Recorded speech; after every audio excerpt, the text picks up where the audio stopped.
경기 민감주, 시클리컬 업종이라고 하죠. 건설주나 철강, 화학 등의 이제 경기의 순환에 따라서 같이 흐름을 하는 그런 섹터들을 얘기하는데요. 최근에 철강주 그리고 화학주에 대해서 다시금 좀 상승 사이클이 돌아왔다라는 이야기들이 많이 나오고 있습니다. 오늘 관련한 이야기 케미칼 에너지 투자자문의 차홍선 대표 모시고 이야기 나눠봅니다. 대표님 어서 오세요. 예, 안녕하십니까. 네, 반갑습니다. 최근에 화학과 철강 쪽이 동반해서 좀 오름세를 보이고 있는 것은 무엇이 가장 큰 배경일까요? 전 세계 GDP의 한 18.5% 정도가 중국인데 네. 전 세계 이제 소비의 또 18.5%라고 할 수 있는데 중국이 열린다? 중국이 본격적으로 열린다에 투자자분들이 집중하고 있는 것 같아요. 네. 뭐 보면은 여태까지는 보면은 이제 미국 같은 경우는 지금 이제 4% 고금리 상태지 않습니까? 네. 그 테크가 또 나스닥도 좀 조정받고 있는데 이게 횡보하고 있는데 지금까지는 보면은 2021년 올해 1월달에 보면은 그 오미크론 바이러스 때문에 네. 전 세계는 다 열렸는데 중국만 안 열렸잖아요. 그쵸. 다시 지금도 닫았잖아요. 그렇죠. 그렇죠. 그런데 보니까 이제 최근에는 보면 시위 사태도 일어나고 네. 두 번째 근데 저희들이 분석해 보면 중국은 거의 모든 준비를 다 완료한 것 같아요. 열어도 미흡분에 아무 대해서? 상관이 없어요. 아무 상관. 왜냐 그러려면 이제 백신하고 치료제가 있어야 되잖아요. 그쵸. 마지막 활용 정점을 찍었던 분이 독일의 총리께서 바이오엔텍 백신하고 같이 가서 네. 그 중국이 이제 긴급 사용 승인을 하겠다. 바이오엔텍 백신은 우리나라 분들이 많이 맞았던 파이자 백신을 말하는 겁니다. 그것도 중국이 이제 준비하고 있다. 그러니까 중국 관련, 그러니까 오히려 뭐냐면 테크보다는 중국 관련 수혜주를 지금 이제 다 이렇게 좀 많은 관심을 가지고 해야 되는 거 아니냐? 네. 그러니까 2021년에 데자뷰가 2023년에 나올 것이다. 근데 2021년에 데자뷰. 2021년 때 보면 중국 주식 참 화려하게 올라갔습니다. 근데 우리나라 주식은 대부분 공통점은 뭐냐면 화학 철강이 어떻게 됐냐면 1월 달에 최고치를 올라갑니다. 그리고 오히려 내려가 버려요, 조금씩. 그러니까 우리나라는 선반영하는 특징이 굉장히 있는 거예요. 그러면 지금 선반영 하고 있는 건가요? 그렇죠. 정확하게 말씀드리면 지금 선반영하고 있는데 네. 잠깐 그림을 한번 보시겠습니다. 네. 보시면은 지금 그 대표적인 이제 소재주들이 LG화학하고 포스코 홀딩스, SK이노베이션인데 네. 지금 2021년도 주가를 보시면 이 보시면 알겠지만 2021년도에 보면은 LG화학 같은 경우는 거의 60조 원 정도까지 넘어갔습니다. 넘어갔고 포스코 홀딩스 같은 경우도 그렇고 SK이노베이션도 그렇습니다. 그래서 2020년에 그 중국이 델타 바이러스, 코로나 중에서 델타 바이러스 때문에 잠궈버렸잖아요. 그래서 그때 중국 GDP가 2.2%였는데 2021년도에 중국이 활짝 열렸습니다. 8.1%로. 중국이 코로나에서 제일 먼저 해방됐다고 그랬거든요. 그러면서 우리나라 주식들은 빠른 속도로 선반영합니다. 1월 달까지. 2021년 1월 달에 최고치를 찍습니다. 그리고 중국은 오히려 보면 한 6월 달에 중국 지수가 뒤늦게 올라와요. 네. 그러니까 우리나라는 굉장히 빠른 거예요. 그러니까 2021년처럼 올라갔었는데 이렇게 올해 같은 게 얼마입니까? 중국 GDP가 3%잖아요. 3%인데 근데 내년 같은 경우는 얼마 됐냐면 중국이 2021년도에 8%를 찍었단 말입니다. 그러니까 내년에는 8% 육박할 수도 있겠고 그러면은 상당히 좋아지지 않겠냐 이제 이렇게 보고 이제 지금 현재 조금 매수세가 조금 빠르긴 한데 중국 경기보다는 그래서 지금 이제 돌고 있는 거다 이렇게 보고 있고 이익 측면을 잠깐 한번 볼게요. 포스코 홀딩스 그 다음 장 보시면은 확연히 드러나는데 포스코 홀딩스가 평균적으로 보면은 한 4조 원의 그 단기 순이익을 달성하는 기업이에요. 단기 순이익을 달성하는 기업인데 2021년 때 그때 델타에서 활짝 열렸을 때 포스코 같은 경우는 보시면 알겠지만은 델타 해제됐을 때 6조 원을 찍어버립니다. 왜 그랬던 거예요? 그러니까 지금 이제 두 가지 이유가 있는데 첫 번째는 중국이 열리면서 흔히들 말하는 반발 수요. 그러니까 눌렸던 게 2.2%로 눌렸던 수요가 8%로 폭발적으로 올라가면서 포스코 홀딩스에 대한 뭐 자동차, 가전, 조선 뭐 이런 쪽, 그다음에 이런 그 중장대 산업에 들어가는 게 포스코 홀딩스잖아요. 그러면서 6조 원까지 갔던 것도 있고 두 번째는 또 우리가 모르게 중국이 이미 자금률을 많이 달성하면서 철강에 대한 공급 감소. 예를 들어 그걸 줄여놓은 상태에서 수요가 폭발적으로 올라가니까 6조 원을 넘어간 겁니다. 근데 재미있는 거는 뭐냐면은 2008년, 9년 때 4조 원을 할 때 시가총액이 60조 원이었어요. 그럼 2021년 기준으로 60조 원이면 그렇죠. 예를 들면 제가 말을 못 하겠는데 한 15배까지 받았잖아요. 피크타임 때. 네. 근데 화학하고 철강 같은 경우가 대부분 기업들이 보면은 배터리라든지 배터리 소재, 리튬, 염호, 광산, 그다음에 양극재, 음극재부터 시작해서 모든 성장 산업을 붙이고 있기 때문에 네. 성장하는 산업이에요. 그러니까 화학과 철강에서 돈을 많이 벌고 공급 과잉도 해소되면서 성장 산업도 하기 때문에 네. 밸류에이션 자체가 과거보다도 오히려 더 높아질 수 있기 때문에 제가 볼 때는 포스코홀딩스 제가 지금 볼 때는 주가 참 앞에도 방송하셨잖아요. 네. 참 재밌을 것 같아요. 근데 포스코홀딩스의 상승 배경은 물론 이제 중국 쪽에 있어서의 리오프닝과 여기에 연관할 수도 있지만 리튬 쪽의 사업에 진출하고 나서부터 주가가 40% 넘게 올랐단 말이에요. 그러면 이걸 더 지금부터는 봐야 되지 않을까라는 그런 생각도 드는데 어떻게 보십니까? 제가 볼 때는 맞습니다. 그러니까 뭐 돌아가서 이야기하면은 한 뭐 6대 4 정도? 저는 이제 60%가 자체 사업 자체가 기존 사업이 내년 올해 2021년도에 6조 원을 했으면 네. 올해 같은 경우 한 3.5조 원 정도 보거든요. 당기 순이익이. 근데 내년도에도 중국 경제 성장을 따라서 제가 볼 때는 한 6조 원에 육박할 것이다. 오히려 넘어갈 거라고 저는 예상하고 있는데 네. 넘어갈 거라고 예상하기 때문에 그 실적만 봐서도 지금 이제 포스코홀딩스에 대해서는 관심을 좀 가져도 좋겠다 보고 이제 플러스 알파인데 이런 겁니다. 리튬, 염호나 강산이라든지 그다음에 포스코 케미칼, 양극재에 대해서 왜 이렇게 집중하느냐면 네. 2021년, 2022년을 기준으로 전 세계에 산유국이 하나 생겼어요. 없던 산유국. 산유국이라 하면 뭐죠? 기름 나는 거죠. 석유가 나오는 네. 거잖아요. 그 산유국이 뭐 한 1.5%짜리가 생겼는데 러시아가 5.7%밖에 안 돼요. 네. 근데 그 나라가 2030년에는 한 15%대까지 육박하는 산유국이 돼요. 어디죠? 그 나라가 그 대한민국이에요. 우리나라가요? 네, 우리나라다. 기름이 왜냐하니까 나와요? 지금 현재 한 7억 대가 돌아다니는데 네. 전기 자동차 2,400만 대예요. 2,400만 대면 한 3.5%거든요. 네, 네. 그런데 우리나라가 지금 현재 한 40%를 차지해요. 그럼 지금 현재 우리나라가 한 1.5에서 1.2% 정도를 차지하는 네. 대단한 산유국이에요. 새로 생긴 거예요. 우리나라는 면에서? 산유국이에요. 그런데 재미있는 건 2030년 되면 한 35%대까지 올라가거든요. 네. 우리나라가 12%대가 육박하게 되면은 러시아의 2배 되는 석유 생산 보유국, 예를 들면 전기차 배터리 보유국이 된다 이렇게 네. 보시면 될 것 같아요. 그래서 다 돌아가서 이야기하면은 포스코홀딩스는 그 홀딩스 자체가 최고의 지배구조라고 봐요 저는. 굉장히 단순화된 최고의 지배구조예요. 포스코홀딩스 자체로도 그런 기업이 말씀하신 대로 철강에서 돈을 많이 벌고 공급 과잉이 세수되고 두 번째는 리튬 염호라든지 리튬 광산인데 그 가치는 제가 볼 때는 말 표현할 정도로 이미 샀는데 네. 굉장히 가치가 높아요. 다음에 숫자를 한번 불러드릴게요. 그 플러스 그 다음에 이제 양극재, 음극재를 들고 있는 포스코 케미칼 60% 들고 있잖아요. 그 다음에 한 20조 정도 육박하고 있는데 그 가치 이런 걸 합쳐서 보면은 내가 볼 때는 관심을 많이 가져도 좋겠다 네. 보고 있습니다. 어떻게 그러면 이제 포스코나 뭐 철강 쪽에 있어서의 주가 흐름을 얘기하려면 중국 쪽의 상황을 조금 더 면밀하게 봐야 되는 건가요? 그렇죠.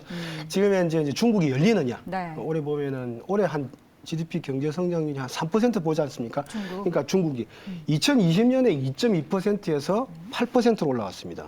올해 다시 3%로 내려왔어요. 그죠? 네. 그러면은 과연 내년에 얼마까지 올라갈 수 있을까? 근데 중국의 그 청년 실업률이라든지 이런 걸 보게 되면은 그 시진핑 주석께서도 버티는 데는 한계가 있는 것 같아요. 그런데 제가 누차 말씀드리지만 중국이 이제 뭘 준비했냐면은 중국이 2021년도에 활짝 열렸을 때 시노팜이라는 기업이 있고 시노백이라는 기업이 있습니다. 네. 중국에 한 백신 기업이 한 400개가 되는데 그중에 이 두 개가 인액티베이티드 백신이라고 하죠. 바이러스를 죽여서 백신을 만드는 사백신을 만들었어요. 그래서 델타에 대해서 만들어가지고 이게 중국 그 국민들한테 접종을 하면서 활짝 열렸거든요. 활짝 열렸는데 이 기업이 4월 달에 4월 또 이번 년 16일 날 이런 말을 합니다. 네. 4개월이면 코로나 오미크론에 대한 특화된 사백신을 다 만들어서 배포할 수 있다.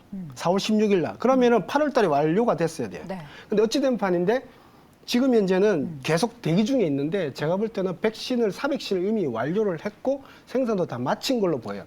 근데 2021년도에 보면 그때 한 12월 달에 승인이 나면서 접종을 시작했거든요. 네. 지금 현재 내일이면 12월입니다. 그래서 이미 제가 볼 때는 그 오미크론 특화된 4백신까지 준비되어 있고 또 시노팜, 시노백이 그 기업은 이미 경험이 많습니다. 네. 두 번째 그리고 이제 중국이 또 다른 백신 준비하는 게 이제 바이오엔텍 백신인데 독일 총리가 가면서 총리께서 가면서 바이오엔텍 CEO 갔잖아요. 그래서 우리가 맞았던 파이자 백신까지 긴급 승인을 대기 중에 있기 때문에 중국이 안 열 이유는 없는 것 같아요. 그리고 중국이 지금 보면은 미국이 일일 사망자 수가 코로나 때문에 한 600명인데 중국이 딱 단 2명만 거의 평균적으로 사망하고 있어요. 그래서 중국이 봤을 때는 지금 현재 모든 게 준비되어 있기 때문에 이제는 안 열 이유가 없는데 좀 시기적으로 보면은 약간 겨울이잖아요. 겨울에는 사망자 수가 올라간단 말입니다. 그러면은 겨울을 지나서 3월에 열 거냐? 본격적으로. 지금도 저희들은 열리고 있다. 그래서 GDP 성장률이 3.9%까지 분기 GDP 성장률이 올라왔잖아요. 그래서 3월 전인데 끝나고 봄에 활짝 더 열 거냐? 아니면은 지금 열 거냐? 이 차이고 주식은 제가 볼 때 우리나라 주식이 2021년도에 상당히 좋을 거라고 1월 달에 고점을 찍은 거 보면 한 6개월에서 한 1년 정도는 선반영하기 때문에 그래서 지금 상승하고 있다. 이렇게 말씀을 드립니다. 알겠습니다. 화학과 철강 기업들 그리고 사실 이게 원재료 가격에도 업황에 굉장히 영향을 많이 받는 것만큼 석유 가격의 동향이 굉장히 중요한데요. 유가는 어떻게 전망하십니까? 조금 전에 말씀드렸던 연결해서 우리나라가 산유국이 됐지 않습니까? 네. 1.5% 산유국입니다. 우리나라가. 그런데 지금 2030년 기준으로 보면 저희들 국가가 12에서 15% 정도 네. 거의 사우디 수준에 육박할 것이다 저는 이렇게 보거든요. 그러면 어떻게 되냐면은 국제 유가는 제가 볼 때는 버티지 못할 겁니다.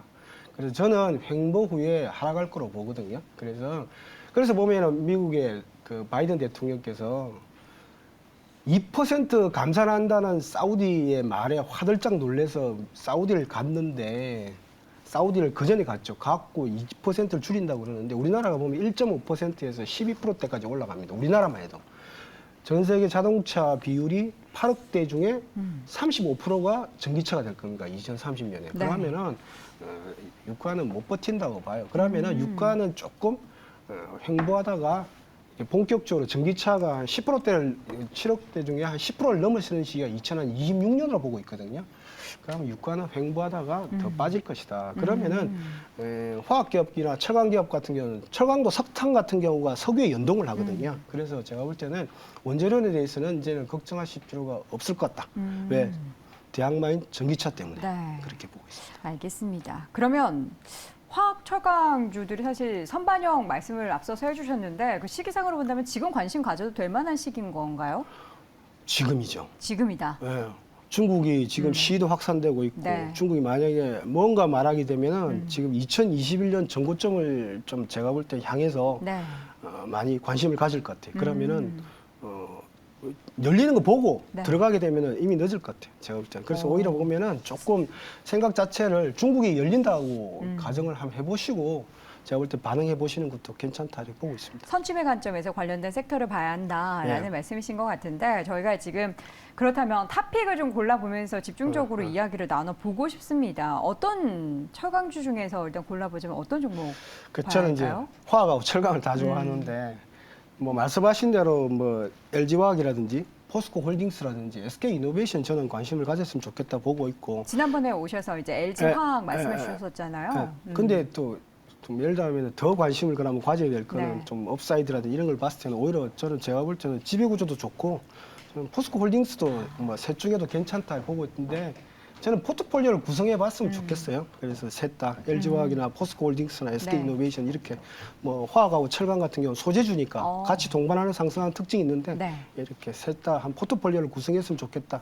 근데 더 관심을 놓았다면 한 포스코 홀딩스도 괜찮아 보인다 이렇게 보고 있습니다. 가장 큰 이유가 포스코홀딩스의 그 구조 자체가 사업 구조 자체가 굉장히 탄탄하다라는 말씀이신 거죠? 뭐 지배구조도 훌륭하고 그 다음에 2021년에 가장 드라마틱하게 네. 6조 원 이상을 찍어버린 바람에 2023년 실적이 저는 정말 궁금합니다.